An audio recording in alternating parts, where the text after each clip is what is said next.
Warahmatullahi wabarakatuh.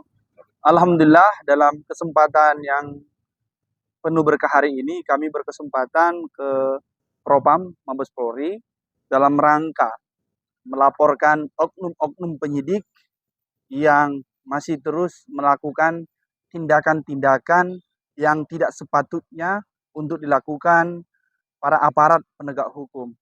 Dan dalam kesempatan ini saya mendampingi Mbak Lia selaku klien kami dan suaminya, dan ini bukti kami ingin mengawal proses hukum yang sebenar-benarnya.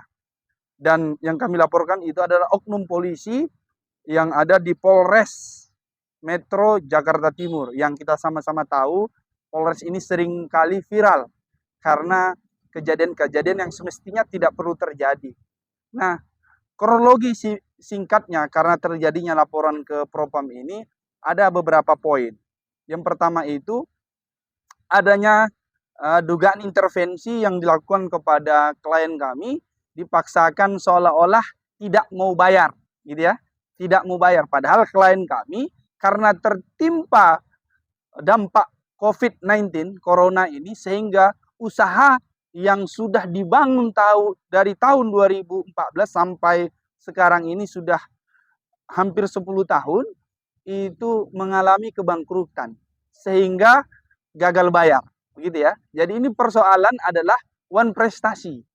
Makanya terlalu dipaksakan di Polres Metro Jakarta Timur ini yang awalnya kasus perdata, kalaupun mau digugat tapi lari ke pidana. Nah, ini yang akan kita laporkan. Jadi adanya intervensi dan tentunya pemaksaan yang harusnya kasus perdata menjadi kasus pidana. Belum lagi di ruangan ber-AC itu ada orang yang merokok, penyidik merokok begitu, banyaknya asap, padahal mereka tahu klien kami waktu itu membawa anak bayi yang berumur lebih kurang 14 bulan ya Mbak ya. Dan belum lagi yang lain-lain. Nah, oleh karena itu atas tindakan etik yang dilakukan oleh oknum-oknum penyidik, kami melaporkan ke Propam Mabes Polri. Dan nanti juga kami akan melaporkan juga kepada Karwasidik terkait penyelidikan dan penyidikan yang tidak sesuai dengan standar operasional di Kepolisian Republik Indonesia. Mudah-mudahan ini juga menjadi catatan, jangan terlalu dipaksakan.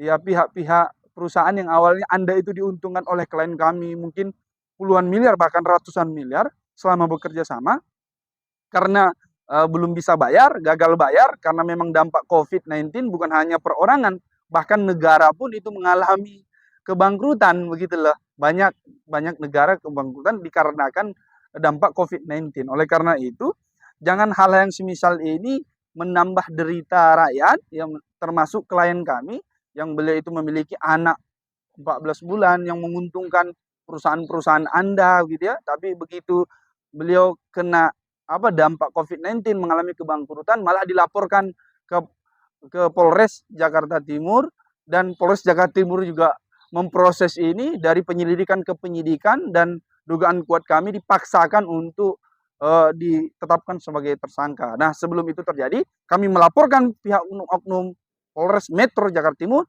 ke Propam Mabes Polri agar oknum yang seperti ini tidak lagi. Dan harapan kami, ya namanya kasus perdata diproses secara perdata, jangan dipaksakan pidana, apalagi sampai ditetapkan sebagai tersangka klien kami dan ditahan. Itu kami menolak, dan yang kami sebut sebagai kriminalisasi terhadap masyarakat, dan kami menolak segala bentuk tindakan kriminalisasi. Kita lawan. Terima kasih. Assalamualaikum warahmatullahi wabarakatuh. Allahu Akbar. Waalaikumsalam. Assalamualaikum warahmatullahi wabarakatuh. Lanjut tadi kami seperti yang kami sampaikan di video sebelumnya, kami sudah melaporkan oknum-oknum penyidik Polres Metro Jakarta Timur di Propam Mabes Polri. Sekarang kami mengadukan ke Karo Biro Wasidik Bareskrim Mabes Polri. Ini buktinya. Ini tanggal 27 Juni 2023. Tadi kami sudah memberikan laporan kepada Karo Wasidik, ya mudah-mudahan akan segera ditindaklanjuti.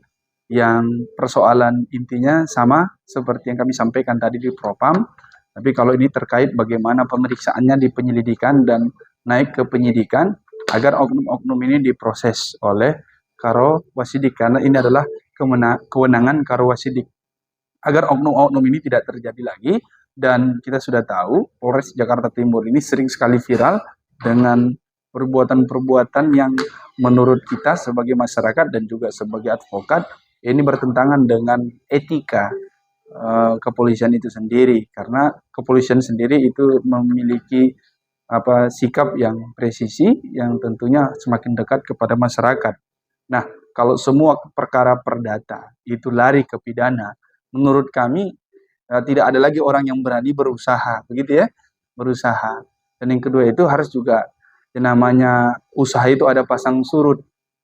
Janganlah pihak pelapor ini selaku PT dan itu distributor dan supplier kepada agen-agen atau distributor yang lain ini melaporkan karena gagal bayar. Nah, kalaupun mau diselesaikan, selesai secara kekeluargaan. Kalaupun mentok, selesaikan secara perdata. Gugat secara perdata, bukan malah ditangkapkan, dipidanakan. Nah, ini cara-cara yang tidak sesuai lah. Bagaimana kita melihat di Undang-Undang Hak Asasi Manusia di pasal 19 ayat 2, ya kasus perdata itu ya perdata, tidak dapat dipidana. Dan seterusnya secara kronologi, dan juga Mbak Lia ini selaku klien kita ini memiliki itikat baik untuk bayar walaupun dengan pola mencicil dan butuh waktu tentunya karena dampak COVID-19 gitu. Mudah-mudahan Karo Wasidik memproses pihak-pihak yang ada di Polres Metro Jakarta Timur atas laporan polisi LPB 2175/9/2022 SPKT Polda Metro Jaya. Tentunya restoratif justice, dan mudah-mudahan orang-orang seperti ini diberikan hukuman, dan tentunya kami berharap bahwasanya klien kami ini dihentikan penyidikannya. Dihentikan proses penyidikan, karena ini murni perkara UN prestasi, perkara perdata, bukan perkara pidana.